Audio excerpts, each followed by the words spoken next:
For Creamer Media's Polity, I'm Sashni Medley.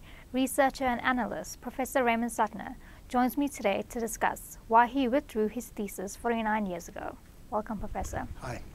Now, you'll be graduating with a Master of Laws degree by UCT next month. Yes. Briefly, just tell us why you initially withdrew your thesis in '69. Well, I presented a draft of the thesis to the supervisor, Professor Donald Maltino, QC, and I just left it with him.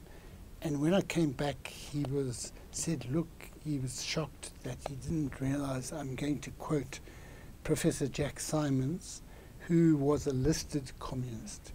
And when I say that, I'm not suggesting it's a revolutionary work. It wasn't incitement or anything like that. It was about African customary law. But apart from being a revolutionary, Simons was also the leading expert on customary law. So in writing my thesis, I had to use Simons. And the question then was, do I not name him and just take his ideas as my own? Or do I withdraw the thesis? He didn't say it. He didn't put it to me like that.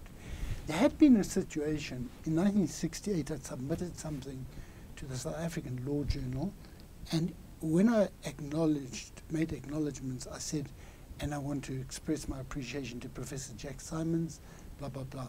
And Professor Harlaw, who was the editor or co-editor of that journal, said to me, you must cut that out, because what it implies is that his ideas are embraced in what you've written. Now, in that article, I didn't quote him. But that was the sense that this went to a law, my thesis went to a law faculty. In politics, maybe they would have just ignored it. And Donald Maltino and I were quite close.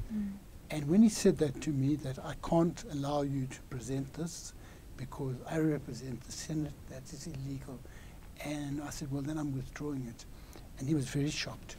And I'd not expected this, but I knew that I would not, I couldn't possibly claim Simons' ideas as my own. Simons was a man who mentored me. Well, first of all, as a teacher, when I went to university, people hero worshipped him.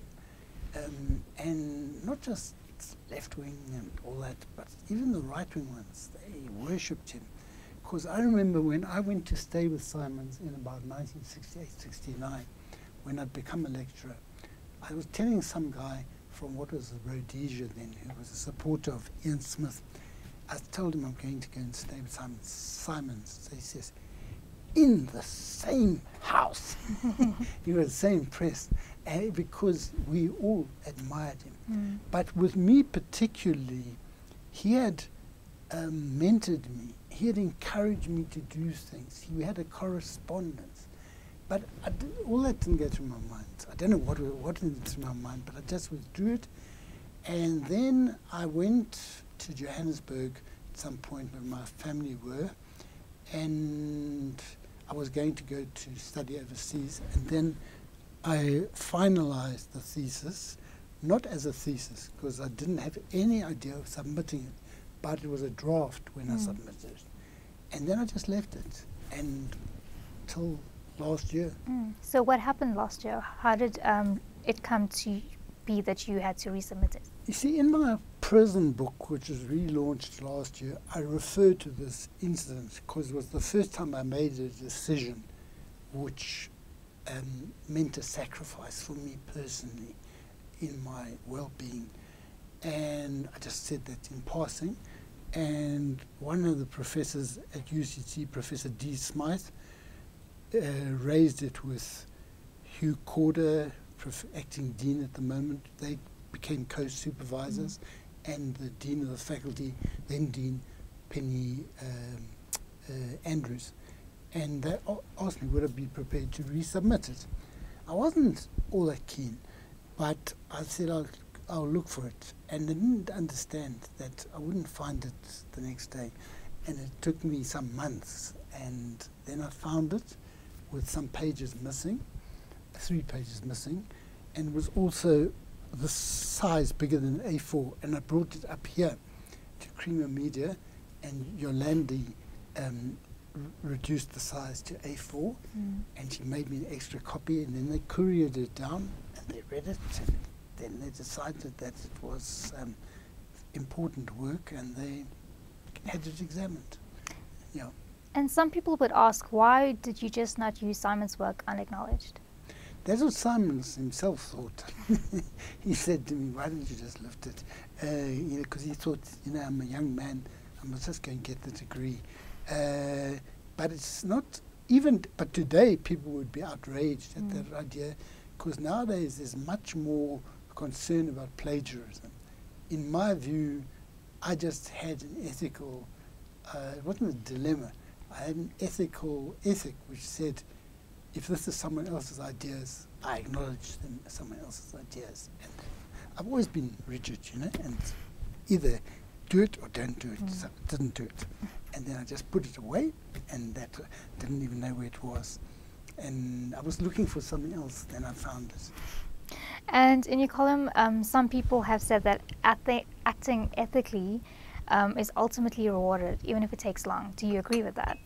No, I don't agree with that. You see, because sometimes it's rewarded. Sometimes you just can go and be miserable about your sacrifice for the rest of your life, because you mustn't do something ethical on the expectation that all will end well, because all didn't end well for 49 years as far as this thesis was concerned. And it could very well have happened if this had been at some other university with different types of people. They may never have taken this up. But I think the people at UCT that I've mentioned were particularly ethical people, and they felt that this was something that I ought to have got that degree.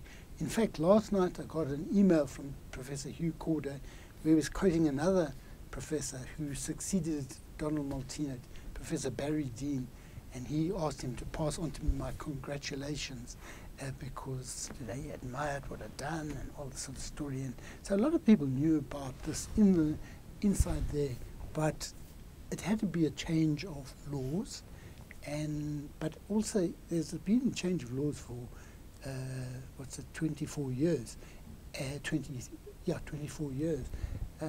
But these are particularly close people who close to me. Well, not all of them, but close. But they also were concerned that this should be remedied.